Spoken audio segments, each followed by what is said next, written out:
औज़ुबिल्लाहि मिनश शैतानिर रजीम बिस्मिल्लाहिर रहमानिर रहीम। वक्त गुजरा, हालात बदले, नहीं बदली तो इंसान की ज़रूरत और इंसान की ख्वाहिशात जो हमेशा से बढ़ती रही हैं। इंसान की ख्वाहिशात कभी ज़िंदगी में कम नहीं हुई हैं और ख्वाहिशात इंसान को कम भी नहीं करना चाहिए।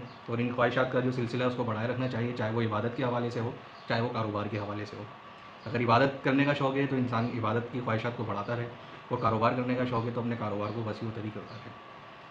आपके खिदमत में बहुत अरसे के बाद मैं हाज़िर हूँ। तमाम नाज़रीन को अस्सलाम वालेकुम दोबारा से। आज आने का जो मेन ऑब्जेक्टिव और जो मेन मकसद है वो ये है कि प्रॉपर्टी के हवाले से बहुत ज़्यादा लोगों के जहन के अंदर बात है कि यार प्रॉपर्टी के हालात बहुत ज़्यादा ख़राब हैं, या प्रॉपर्टी के अंदर लोगों को बहुत ज़्यादा लॉस हुआ है, ये वो। मैं कहता हूँ कि इन सब कहानियों के आप लोग कान ना भरें। प्रॉपर्टी अपने पीक के ऊपर है, प्रॉपर्टी का काम वैसे ही चल रहा है, हम और आप बेवकूफ़ बने हुए हैं।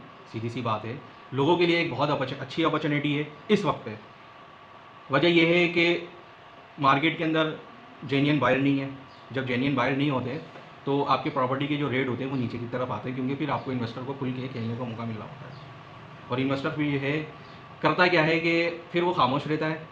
खामोश रहने के बाद वो जो भी प्रॉपर्टी को बेचने के लिए आ रहा होता है तो इन्वेस्टर खुल के खेलता है, कहता है ठीक है भाई 10 लाख की चीज़ है, 7 लाख में दे रहा है तो बात करो, 5 लाख में दे रहा है तो बात करो, क्योंकि उसको पता है कि अभी जेन्युइन बायर नहीं है।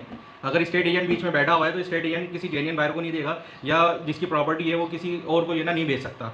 मैं ही हूँ इस टाइम पे ख़रीदने वाला हूँ, मेरे अलावा कोई ख़रीदे ना गए, और वो कम रेट के ऊपर प्रॉपर्टी इस टाइम पे उठा भी रहे हैं, क्योंकि उनको पता है कि प्रॉपर्टी कहीं जानी नहीं है, प्रॉपर्टी के रेट बढ़ने ही हैं और प्रॉपर्टी कभी भी लॉस नहीं करती। हुकूमत के वक्ती जो हालात हैं वो आपको सबको नज़र आ रहे होंगे, और मईशत का जो पहिया चलना है, और पूरी दुनिया के अंदर जो मईशत का जो पहिया जिसने चलाया वो कंस्ट्रक्शन की फील्ड है, उसके अलावा किसी ने चलाया नहीं है। क्योंकि कंस्ट्रक्शन की फील्ड से जितनी कंपनीज और जितने लोगों की वाबस्तगी नहीं है, अगर मैं आपको गिनवाऊँ तो शायद देखिए मेरी उंगलियां कम पड़ी हैं, और सैकड़ों की तादाद के अंदर कंस्ट्रक्शन जब होती है तो उसमें कंपनीज इन्वॉल्व होती हैं। सपोज लोग समझते हैं कि कंस्ट्रक्शन करने के लिए सीमेंट, सरिया और बजरी चाहिए और कंस्ट्रक्शन हो जाती है। सरिये, सीमेंट और सरिये के लिए भी बहुत सारी फैक्ट्रीज लगी हुई होती हैं जो उसको बना रही होती हैं। उसके अलावा जब आप जिस तरह मकान अपना मैन्युफैक्चरिंग कर रहे होते हैं, आगे की तरफ आ रहे होते हैं, आगे की तरफ बढ़ रहे होते हैं, आपको मकान आपका जब फिनिशिंग के ऊपर आता है तो आपको चौखट की ज़रूरत पड़ती है, गेट जाली वाले की ज़रूरत पड़ती है, आपको कलर वाले की ज़रूरत पड़ती है, आपको लकड़ी के कारपेंटर की ज़रूरत पड़ती है, आपको प्लम्बर की ज़रूरत पड़ती है, आपको इलेक्ट्रीशियन की ज़रूरत पड़ती है। सारा मकान वगैरह आपका तैयार हो जाता है, फिर आप उसके अंदर डेकोरेशन करते हैं। जाहिर सी बात है, जब इतना अच्छा मकान बनाते हैं तो ना तो उसके अंदर पुराना पंखा लगाते हैं, बोलते हैं नहीं यार पंखा तो मैंने नया लगाना है, पर्दे भी नए डालने, टाइल्स आपके नए होते हैं, हर चीज़ एनीवे आपका सारा काम जो है आप जो है 0 मीटर की तरफ जाते हैं। तो इन सब चीज़ों के पीछे जो फैक्ट्रियाँ चल रही होती हैं, जो इंडस्ट्री चल रही होती है, तो जाहिर सी बात है वो भी रन करती है, और उनमें जो काम करने वाले वर्कर हैं वो भी खुश रहते हैं। तो कंस्ट्रक्शन का काम चलना है, तो कंस्ट्रक्शन जो होती है ना, वो कंस्ट्रक्शन आप अपने सर पे कंस्ट्रक्शन नहीं कर सकते। कंस्ट्रक्शन आप करेंगे तो आप ज़मीन पे कंस्ट्रक्शन करेंगे। मकान बनाएंगे तो ज़मीन पे बनाएंगे, या आपका मकान ऊपर बना, फर्स्ट फ्लोर बना हुआ तो सेकंड फ्लोर आप बनाएंगे। इसके अलावा तो कोई जगह है नहीं कंस्ट्रक्शन करने के लिए। तो जिनके पास नहीं है इस टाइम पे, और वो इस खौफ के मारे इन्वेस्ट नहीं कर रहे पैसा कि नहीं यार ये लॉस हो जाएगा, तो मेरी उनसे गुजारिश है कि भाई आप लोगों के लिए एक अपॉर्चुनिटी है, क्योंकि रेट अभी कम है, ठीक है ना। मुल्क के हालात और सारी चीज़ों, सारे वाक़यात, जैसा कि आपको पता, प्रॉपर्टी की वैल्यू गिरी हुई, तो रेट अभी वाकई में कम है। अभी आप परचेजिंग करें, आपको फ़ायदा देगी। जब बाजार चलेगा तो लोग जो है चीज़ें खरीदेंगे भी। फिर आपके पास एक ऑप्शन होगा कि यार मैंने ज़मीन खरीदी है, मुझे मकान बनाना है, क्योंकि कंस्ट्रक्शन का काम चलना है। अगर आने वाली गवर्नमेंट या मौजूदा गवर्नमेंट कंस्ट्रक्शन के ऊपर रिलीफ नहीं देती, या कंस्ट्रक्शन के हवाले से कोई इनको रिलीफ नहीं देती, तो इंडस्ट्री का हाल यही रहना है, जो इससे भी बुरा होना है। इंडस्ट्री चलेगी, कंस्ट्रक्शन चलेगी, इंडस्ट्री चलेगी, ये यानी सिंपल फार्मूला है। आप छोटा सा डीमर भी लेते हैं ना, एक डीमर जो पंखे को कम और तेज़ करने वाला होता है, उसकी जो डिबिया बनती है ना, उसको मोल्डिंग वाला बनाता है।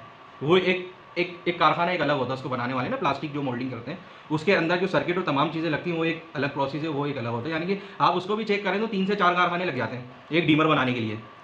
तो कंस्ट्रक्शन जब होती है तो उसमें जब सामान सारा लगता है तो पता नहीं हज़ारों लाखों चीज़ें लगती हैं, और उसके अगेंस्ट जो फैक्ट्रीज होती हैं आपकी, जो काम करने वाले लोग हैं, उन सबका रोजगार चलता है। तो बड़ा सिंपल सा मेरा फार्मूला है हुकूमत के लिए और सबके लिए कि भाई कंस्ट्रक्शन चलाओ, कंस्ट्रक्शन चलेगी तो इंडस्ट्री चलेगी, कंस्ट्रक्शन नहीं चलेगी तो पूरी इंडस्ट्री बैठी रहेगी। तो लिहाजा इंशाल्लाह कंस्ट्रक्शन का काम चलना है, कंस्ट्रक्शन होगी। जब कंस्ट्रक्शन होगी तो आपके पास एक अपॉर्चुनिटी होगी कि आपने एक प्लॉट कम कीमत के ऊपर ख़रीदा हुआ होगा उसको अब आसानी बना सकेंगे। कंस्ट्रक्शन चलना शुरू हुई, फिर आप इस तरफ आए तो आपके लिए 2 काम करना बहुत मुश्किल होंगे। अब आपने प्लॉट भी खरीदना है और कंस्ट्रक्शन भी करनी है। पहले से अगर आपने प्लॉट खरीदा हुआ होगा तो आपको कंस्ट्रक्शन करने में आसानी रहेगी। भले आप थोड़ा सा दूर ले लें, नहीं है पैसे अभी आपके पास, आप थोड़ा सा दूर ले लें, कम इन्वेस्टमेंट में ले लें, मज़ीद पैसे आप आएँ, आप अपने प्लॉट को आगे लेकर आ गए, कोई ऐसा मसला नहीं है। लोग ऐसे ही बढ़े, ऐसा कोई कि रातों रात अमीर हुए हैं।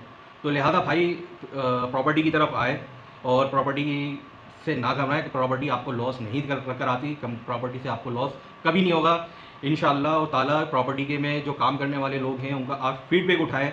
20-20, 25-25 साल, 50-50 साल से काम कर रहे हैं, सही है ना, बेवकूफ़ नहीं है जो इतने अरसे से काम कर रहे हैं। अगर ऐसी बात होती तो वो छोड़ के कहीं ना कहीं निकल चुके होते। तो लिहाजा आप लोग समझदारी का मुजाहरा करें और अपने बारे में सोचें, अपने बच्चों के बारे में सोचें, अपने फ्यूचर के बारे में सोचें। इंशाअल्लाह आपसे फिर दोबारा किसी और टॉपिक पे मुलाकात होगी। जब तक के लिए अल्लाह हाफ़िज़।